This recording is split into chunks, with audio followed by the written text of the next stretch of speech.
আসসালামু আলাইকুম dear viewers, আমি ডাক্তার মোহাম্মদ রহমান। আমি একজন জেনারেল অ্যান্ড ল্যাপারোস্কোপিক সার্জন। আমি আজকে আপনাদের সাথে হার্নিয়া অপারেশন সম্পর্কে বিস্তারিত আলাপ করার চেষ্টা করব। আশা করি আপনারা মনোযোগের সাথে শুনবেন, তাতে সবাই উপকৃত হবেন আশা করি। আমরা যদি জানি কি কারণে একটা হার্নিয়া অপারেশনের পরে আবার হার্নিয়া হয়ে যেতে পারে, তাহলে কিন্তু আমরা এর থেকে বেঁচে থাকতে পারবো। সেজন্য আমাদের জানা দরকার কেন একটা হার্নিয়া অপারেশনের পরে আবার হার্নিয়া হতে পারে। প্রধানত আমরা এটাকে দুই ভাগে ভাগ করতে পারি। একটি হচ্ছে পেশেন্ট রিলেটেড ফ্যাক্টর আর একটা হচ্ছে টেকনিক্যাল ফ্যাক্টর। এখন আমরা আলাপ করব পেশেন্ট রিলেটেড ফ্যাক্টর কি। পেশেন্ট রিলেটেড ফ্যাক্টর একটা ব্রড হেডিং, তো এর মধ্যে অনেক কিছুই আছে। তো প্রথমে আমরা আলাপ করব যে কোয়ালিটি অফ দ্য টিস্যু। ঠিক আছে, কোয়ালিটি অফ দ্য টিস্যু কার ভালো। যেমন আমার কাছে একজন এসেছেন বৃদ্ধ লোক, তার কোয়ালিটি অফ দ্য টিস্যু, আর একজন এসেছেন ইয়ং এইজের পেশেন্ট, যার কোয়ালিটি অফ দ্য টিস্যু। দুইজনের মধ্যে কোয়ালিটি অফ দ্য টিস্যু কার ভালো? নিশ্চয়ই যিনি বয়সে কম তার কোয়ালিটি অফ দ্য টিস্যু ভালো। তো সেই ক্ষেত্রে যিনি বৃদ্ধ লোক তার কোয়ালিটি অফ দ্য টিস্যু মোটেই ভালো না, তার হার্নিয়া হয়ে যাওয়ার চান্স কিন্তু বেশি থেকেই যাচ্ছে। এরপর আমরা আলাপ করতে পারি যার হচ্ছে দীর্ঘদিন যাবত ডায়াবেটিস আছে। ডায়াবেটিস যদি থাকে, তার টিস্যুগুলো এমনিতেই দুর্বল থাকে। তার এবং যিনি হচ্ছে যে প্রতিনিয়ত স্মোক করে যাচ্ছেন, ধূমপান করে যাচ্ছেন, ঠিক আছে, তার কিন্তু এই কোয়ালিটি অফ দ্য টিস্যু ভালো না, তার কোলাজেন কন্ডিশন খুব ভালো না। তো সেই ক্ষেত্রে কিন্তু অপারেশনের পরে তাদের কিন্তু এই রিকারেন্ট হার্নিয়া হয়ে যাওয়ার ঝুঁকিটা কিন্তু বাড়তেই থাকে বা বেড়ে যায়। এরপর ধরেন ওবেসিটি। ওবেসিটি কারা? যাদের হচ্ছে অনেক ওজন, ঠিক আছে, যেই লোকটার বা যেই পেশেন্টের অনেক ওজন, তার পেটটা থাকবে অনেক বড়।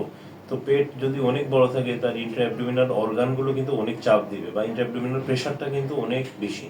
তো ইন্ট্রাঅ্যাবডোমিনাল প্রেশার যত বেশি হবে, ততই হচ্ছে কুচকির মধ্যে আমরা যে হার্নিয়া রিপেয়ার করব, বা যে ইনসিশনাল হার্নিয়া আমি রিপেয়ার করে দিলাম, সেটার রিপেয়ার কম্পোনেন্টের উপরে কিন্তু অনেক চাপ পড়বে, যে স্কার টিস্যুর উপরে অনেক চাপ পড়বে। যত বেশি চাপ পড়বে, তত বেশি কিন্তু হার্নিয়া হয়ে যাওয়ার ঝুঁকি বেড়ে যাচ্ছে। তাহলে কিন্তু ওজন কমানো এটা কিন্তু খুব একটা ইম্পর্টেন্ট ফ্যাক্টর। যে একটা হার্নিয়া অপারেশন করে দিব আমি, কিন্তু পেশেন্ট ওজন কমাইলো না বা কোনো কিছু করলো না, তাহলে কিন্তু তার হার্নিয়া অপারেশনের পরে আবার হার্নিয়া হয়ে যেতে পারে। ঠিক সেমলি একজন মাকে আমরা হার্নিয়া অপারেশন করার পরে, যিনি হচ্ছে যে রিপ্রোডাক্টিভ এইজে আছেন, যিনি এখনো বাচ্চা নেবেন, ঠিক আছে, তাদের ক্ষেত্রে আমরা কি বলি?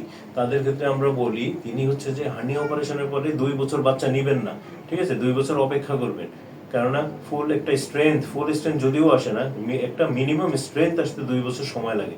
এর মাঝে যদি উনি গর্ভ ধারণ করেন, তাহলে কি হবে? ওনারও একই অবস্থা, পেট বাড়তে থাকবে। পেট বাড়লে কি হবে? ইন্ট্রাঅ্যাবডোমিনাল প্রেশার বাড়বে। ইন্ট্রাঅ্যাবডোমিনাল প্রেশার বাড়লে যে হার্নিয়া যে অপারেশন আমরা করেছিলাম, সেটার উপর চাপ পড়তে থাকবে।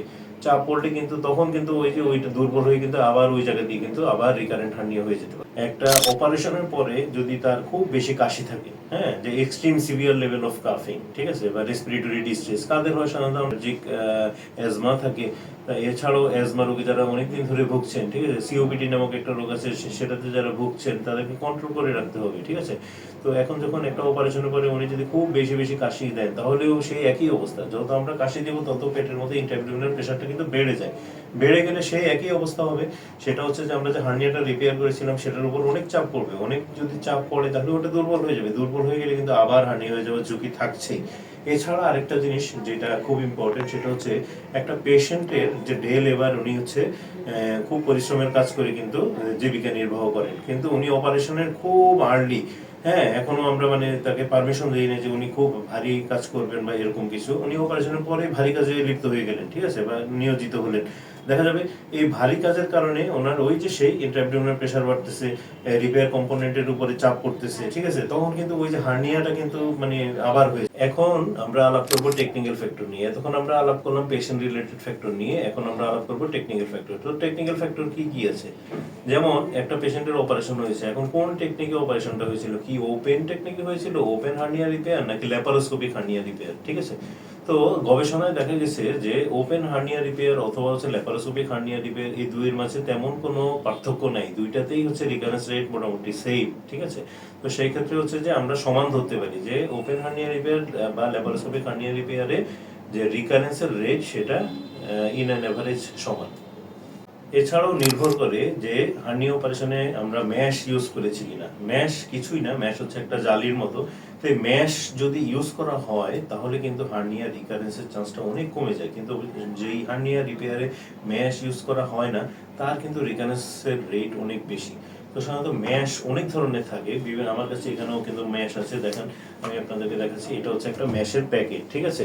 তো এই ম্যাশটা কিন্তু বিভিন্ন ধরনের হয়ে থাকে, ঠিক আছে। ম্যাশটা হইতে পারে এই যে যেমন সিনথেটিক হইতে পারে, বায়োলজিক্যাল হইতে পারে, ঠিক আছে। এটা হেভি ওয়েট হইতে পারে, লো ওয়েট হইতে পারে, ঠিক আছে। একটা লার্জ পোর হইতে পারে, স্মল পোর হইতে পারে। তো এই ম্যাশের কোয়ালিটির উপরও কিন্তু অনেক কিছু নির্ভর করে। তো এই ম্যাশটা কিন্তু খুব ইম্পর্টেন্ট, যে একটা হার্নিয়া অপারেশনের পরে এই যে এখানে দেখা যাচ্ছে ম্যাশটা, এটা স্মল পোর ম্যাশ, হ্যাঁ, একটা বার্ড ম্যাশ। তো এটা আমরা কিন্তু হার্নিয়া অপারেশনে ইউজ করি, ঠিক আছে। তো বিভিন্ন ধরনের মার্কেটে ম্যাশ পাওয়া যায়, এক একটা হার্নিয়াতে এক এক ধরনের ম্যাশ ব্যবহার করা হয়। তো এটা সার্জন চয়েস করেন। তো এক একটা হার্নিয়াতে এক এক ধরনের ম্যাশের উপর ভিত্তি করে হার্নিয়া রিকারেন্স হবে কিনা সেটা কিন্তু নির্ভর করে, ঠিক আছে। তাহলে ম্যাশ একটা খুব ইম্পর্টেন্ট ফ্যাক্টর।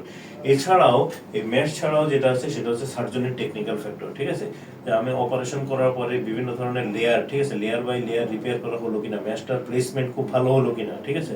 এটার উপরে কিন্তু হার্নিয়া রিকারেন্স হওয়ার এটা নির্ভর করে। এখন কিন্তু আমরা অনেক কিছু আলাপ করলাম, এখন আমরা আলাপ করলাম patient related factor, technical factor, সবই কিন্তু আমরা আলাপ করলাম। হার্নিয়া আসলে বিশাল একটা সাবজেক্ট। আমি চেষ্টা করলাম যে মানুষকে বা পেশেন্ট, আমার রোগী সাধারণকে বোঝানোর জন্য বা সচেতন করার জন্য। এই ভিডিওটার উদ্দেশ্য হচ্ছে সচেতন করার জন্য, যে আমি একটা হার্নিয়া অপারেশন করতে যাব, গিয়েই করে ফেলবো না। বা পেশেন্টদেরকেও বলছি যে আপনারা গিয়ে একটা হার্নিয়া অপারেশন করে ফেলবেন না। যেমন আপনার অনেক ওজন, ঠিক আছে, আপনার যদি এখন খুব বেশি ইমার্জেন্সি না হয়, আপনার উচিত হবে যে আপনার এই যে ওজন কমানো, ঠিক আছে। আপনার অনেক কাশি, আপনি সিওপিডি তে ভুগতেছেন, আপনি বা ব্রঙ্কিয়াল অ্যাজমাতে ভুগতেছেন বা অ্যালার্জিক অ্যাজমাতে ভুগতেছেন, আপনার কিন্তু এটা কন্ট্রোল করতে হবে। কন্ট্রোল না করে কিন্তু আপনি যদি অপারেশনে যান, আপনার কিন্তু হার্নিয়া রিপেয়ারের মানে রিকারেন্সের রেটটা কিন্তু অনেক বেশি।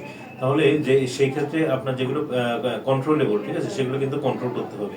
আপনার অপারেশনের পরে আপনি দ্রুত হচ্ছে যে চলে গেলেন হচ্ছে ভারী কাজকর্ম করার জন্য, তাহলে কিন্তু আপনার হার্নিয়া হয়ে যাবে, আবার হয়ে যাবে। এটা একদম মানে কমন। আপনার একটা অপারেশন হলো, অপারেশনের পরে আপনি দ্রুত গর্ভধারণ করে ফেললেন, ঠিক আছে, তাহলে কিন্তু আবার হার্নিয়া হয়ে যাচ্ছে। আপনি অনেক ইন্টারভিউনার প্রেশার বেশি, আপনার ওয়েট অনেক বেশি, আপনার ওজন কমাতে হবে। এগুলো আমরা সব আলাপ করলাম। তাহলে এগুলো যদি আমরা না মানি, তাহলে যদি আমরা হার্নিয়ার অপারেশন করি, হ্যাঁ, বা হার্নিয়া অপারেশন করতে উদ্গ্রীব হয়ে যাই, আমরা অপারেশনের পরে ম্যাশ ব্যবহার করলাম না, যেখানে প্রয়োজন। সব অপারেশনে ম্যাশ লাগে না, ঠিক আছে। তো সেই ক্ষেত্রে আমাদের ম্যাশ ব্যবহার করার দরকার। ভালো কোয়ালিটির একটা ম্যাশ আর হচ্ছে যে একটা মানে হচ্ছে যে কোয়ালিটিলেস ম্যাশ, এটার উপরও কিন্তু হার্নিয়া রিকারেন্সের হার অনেক বেশি। সেজন্য হচ্ছে আমাদেরকে সব কিছু চিন্তা করে আমাদেরকে কাজ করতে হবে, যার জন্য যেটা প্রযোজ্য। যেমন একজন ওজন কমানো দরকার, কারো হচ্ছে যে গর্ভধারণ পরে করা দরকার, যার জন্য কারো কাশি মানে হচ্ছে নিয়ন্ত্রণ করতে হবে, কারো পায়খানা মানে হচ্ছে যে কষা, তার পায়খানা কষা ঠিক করতে হবে, যার হচ্ছে এছাড়াও আছে মানে বাধাগ্রস্ত প্রস্রাব, হ্যাঁ, তারপর হচ্ছে রাতে 2-3 বার উঠতে হয়, প্রস্রাব করার সময় হচ্ছে যে প্রচুর পরিমাণে চাপ প্রয়োগ করতে হয়, ঠিক আছে, যার প্রোস্টেট গ্ল্যান্ড অনেক বড়। তো সেই ক্ষেত্রে যে প্রোস্টেট গ্ল্যান্ডের অপারেশন করে বা চিকিৎসা না নিয়ে যদি আমরা হার্নিয়া অপারেশন করি, তাহলে কিন্তু এই যে হার্নিয়া আবার হয়ে যাবে। তাহলে এই জানা জিনিসগুলো যদি হচ্ছে যে আমরা না মানি, তাহলে কিন্তু হার্নিয়া আবার হয়ে যাবে।